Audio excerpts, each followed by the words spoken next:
किसकी क्या जवाबदेही रही। छत्तीसगढ़ के पूर्व सीएम भूपेश बघेल की अध्यक्षता में बैठक। हरियाणा कांग्रेस के तमाम नेता, सांसद, विधायक रहेंगे मौजूद। एक दिन पहले भी बैठक का यह सिलसिला जारी रहा था और इससे पहले भी कई बार बैठक हो चुकी है। तय यह होना है कि आखिर बैठक में यह तय होगा कि क्या खास कारण रहा, किन वजहों से हरियाणा में चुनावी नतीजे इस प्रकार के रहे।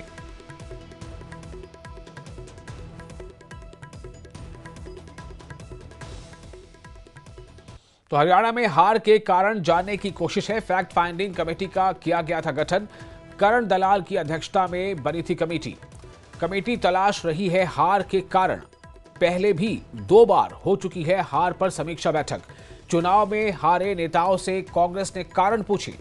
बैठकों में ईवीएम में गड़बड़ी की बात भी सामने आई। कुछ लोगों ने अंदर खाने गुटबाजी की भी बात कही। चुनाव में तालमेल की कमी की भी बात सामने आई और इन सब वजह को गिनाकर हाईकमान को रिपोर्ट सौंपी जा चुकी है।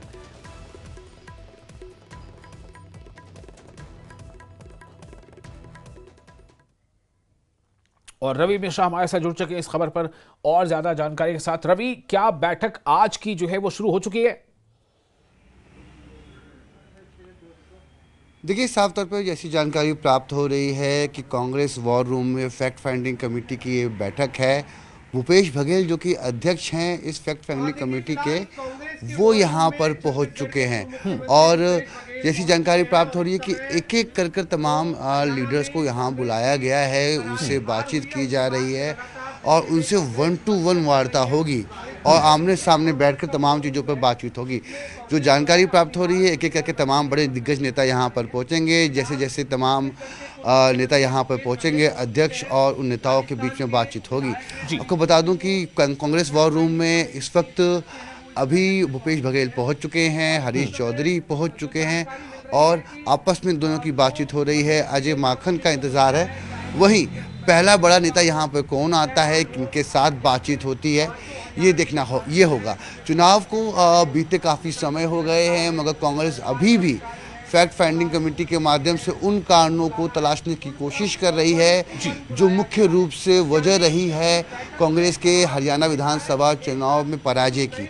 तो तमाम चीज़ों पे ये बातचीत हो रही है। देखना ये होगा कि इस कमेटी में क्या कुछ रहता है, इस कमेटी की बैठकों में क्या कुछ रहता है और आज की जो ये बैठक हो रही है इसमें कौन कौन से दिग्गज नेता पहुँचते हैं, क्या तमाम नेताओं को बुलाया जाता है, क्या कुमारी शैलजा भी इस बैठक में पहुँचती हैं, ये भी एक बहुत बड़ा सवाल होगा। क्योंकि हमने देखा है कई ऐसी महत्वपूर्ण बैठकों में वो नदारत रहती हैं। भूपेंद्र सिंह हुड्डा यहाँ पर पहुँचने वाले हैं। इस कमेटी की रिपोर्ट आलाकमान के पास जानी है। तो ऐसे में देखना दिलचस्प होगा कि आज के इस बैठक में, जो कि इस बैठक का नाम फैक्ट फाइंडिंग कमेटी है, जिसके अध्यक्ष भूपेश बघेल हैं, हरीश चौधरी इसके सदस्य हैं, अजय माखन इसके सदस्य हैं, तमाम ये लोग मिलकर आज की मुलाकातों को अंजाम देते हैं और क्या बातचीत होती है। कल जैसे दीपक बाबरिया ने कारण कई पूछे गए थे, उन्होंने कुछ बातें कही थी, उसके पहले भी बैठक हो चुकी थी। तो अब तक जो बातें छन कर आ रही वो क्या है कि ज्यादा फोकस किस मुद्दे पर है, कि क्या बड़ा कारण रहा है ऐसे नतीजों का? बिल्कुल, देखिए जिस तरीके से करण दलाल की अध्यक्षता में जो कमेटी बनाई गई है उसमें ईवीएम के मुद्दे पर बातचीत हुई।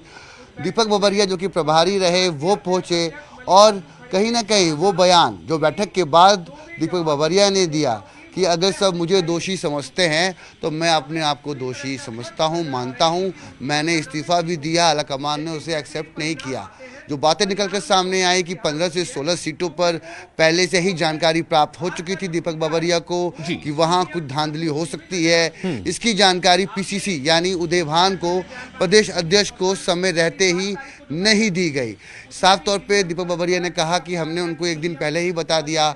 मगर वहीं पे बात करें तो आवाज़ भी बुलंद होने लगी कांग्रेस की तरफ से। कैप्टन अजय यादव ने कहा कि अगर आप ये बात को पहले ही जान चुके थे कि 15 से 16 सीटों पर धांधली हुई है, जी। तो आपने प्रेस वार्ता करके इसको जग जाहिर क्यों नहीं किया? जी। आला कमान के पास आप क्यों नहीं गए? प्रदेश अध्यक्ष को आपने क्यों नहीं बताया कि इन सीटों पर ये दिक्कत हो सकती है, जिसका खामियाजा चुनाव में हो सकता है? और कहीं ना कहीं वही होते हुए नजर भी आया कि 15 सीटों का जो ये मार्जिन था, कहीं ना कहीं कांग्रेस के हार का मुख्य कारण बना, और कहीं ना कहीं कांग्रेस अभी भी चिंतन मंथन करते हुए नजर आ रही है। फैक्ट फाइंडिंग कमेटी की इस बैठक में देखना ये होगा कि तमाम नेताओं से क्या बातचीत होती है, और आने वाले समय में जो मुख्य कड़े कदम कांग्रेस आला कमान को उठाने हैं, संगठनात्मक फेर बदल को लेकर, किस तरीके से संगठन में बदलाव होता है, प्रदेश अध्यक्ष का नया चेहरा कौन सा होगा, सीएलपी लीडर क्या भूपेंद्र हुड्डा अभी भी बने रहते हैं, बरकरार रहते हैं, या फिर भूपेंद्र हुड्डा के अलावा कोई और नाम आता है? क्या कोई नया नाम आने वाले समय में हरियाणा की राजनीति में सक्रिय हो पाएगा?